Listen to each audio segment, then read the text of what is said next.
Well, you spoke several times before about ideological subversion. That is a phrase that I'm afraid some Americans don't fully understand. When the Soviets use the phrase ideological subversion, what do they mean by it? Ideological subversion is the process which is legitimate, overt, and open. You can see it with your own eyes. All you have to do, all American mass media has to do, is to unplug their bananas from their ears, open up their eyes, and they can see it. There is no mystery. There is nothing to do with espionage. I know that espionage intelligence gathering looks more romantic. It sells more deodorants through the advertising, probably. That's why your Hollywood producers are so crazy about James Bond type of thrillers. But in reality, the main emphasis of the KGB is not in the area of intelligence at all.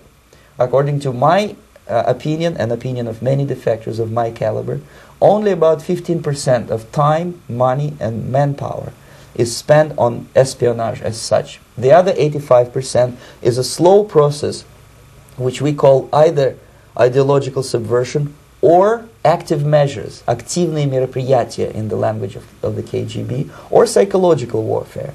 What it basically means is to change the perception of reality of every American to such an extent that despite of the abundance of information, no one is able to come to sensible conclusions in the interests of defending themselves, their families, their community, and their country. It's a great brainwashing process which goes very slow, and it's divided in 4 basic stages. The first one being demoralization. It takes from 15 to 20 years to demoralize a nation. Why that many years? Because this is the minimum number of years which requires to educate one generation of students in the country of your enemy, exposed to the ideology of the enemy. In other words, Marxism-Leninism ideology is being pumped into the soft heads of at least 3 generations of American students without being challenged or counterbalanced by the basic values of Americanism, American patriotism. The result you can see. Most of the people who graduated in the 60s, dropouts or half-baked intellectuals, are now occupying the positions of power in the government, civil service, business, mass media, educational system. You are stuck with them. You cannot get rid of them. They are contaminated. They are programmed to think and react to certain stimuli in a certain pattern. You cannot change their mind, even if you expose them to authentic information, even if you prove that white is white and black is black. You still cannot change the basic perception and the logic of behavior. In other words, these people, the process of demoralization is complete and irreversible. To get rid society of these people, you need another 20 or 15 years to educate a new generation of patriotically minded and common sense people who would be acting in favor and in the interests of United States society. And yet these people who've been programmed and, as you say, in place and Yes. who are favorable to an opening with the Soviet concept, these are the very people who would be marked for extermination in this country? Most of them, yes. Simply because the psychological shock when they will see in future what the beautiful society of equality and social justice means in practice, obviously they will revolt. They will be very unhappy, frustrated people, and the Marxist-Leninist regime does not tolerate these people. They will join the links of dissenters, dissidents. Yes. Unlike in present United States, there will be no place for dissent in future Marxist-Leninist America.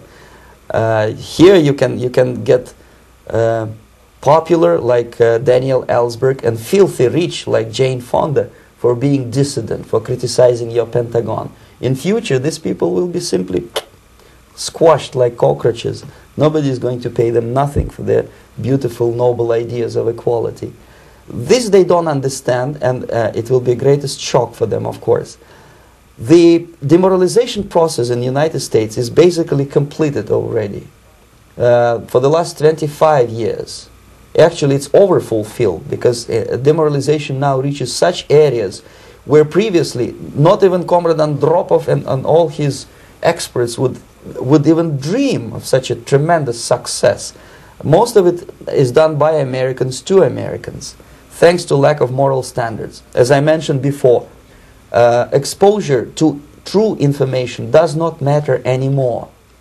A person who was demoralized is unable to assess true information. The facts tell nothing to him.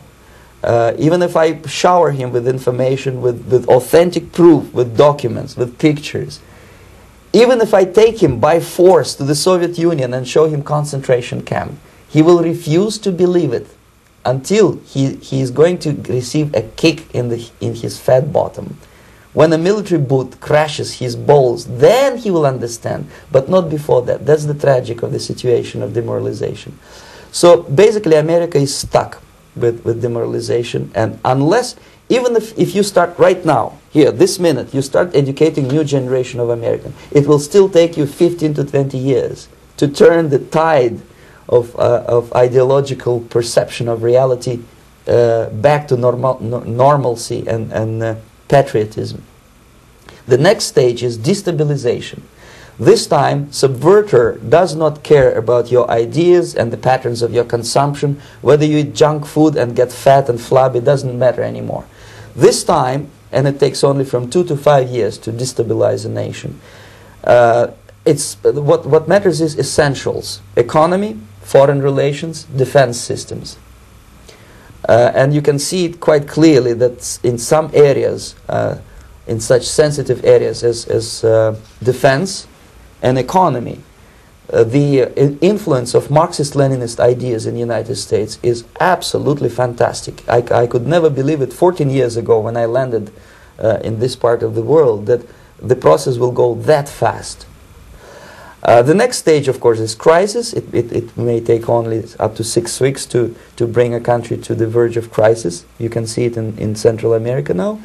And after crisis, with a violent change of power, structure, and economy, you have so-called the period of normalization. It may last indefinitely. Normalization is a cynical expression borrowed from Soviet propaganda. When the Soviet tanks moved into Czechoslovakia in '68, Comrade Brezhnev said, "Now the situation in brotherly Czechoslovakia is normalized." This is what will happen in the United States if you allow all these schmucks to bring the country to crisis, to promise people all kind of goodies and the paradise on earth, to destabilize your economy, to eliminate the principle of free market competition, and to put a big brother government in Washington, D.C., with benevolent dictators like Walter Mondale, who will promise lots of things, never mind whether the promises are fulfillable or not. He will go to Moscow to kiss the bottoms of new generation of Soviet assassins. Never mind. He will create false illusions that the situation is under control. Situation is not under control. Situation is disgustingly out of control. Most of the American politicians, media, and educational system trains another generation of people who think they are living at a peacetime. False. United States is in the state of war, undeclared total war against the basic principles and the foundations of this system. And the initiator of this war is not Comrade Andropov, of course. It's the system. However ridiculous it may sound, the world communist system or the world communist conspiracy, whether I scare some people or not, I don't give a hoot. If you are not scared by now, nothing can scare you. But you don't have to be paranoid about it. What actually happens now, that unlike myself, you have literally several years to live on unless the United States wake up. The time bomb is ticking. With every second, the disaster is coming closer and closer. Unlike myself, you will have nowhere to defect.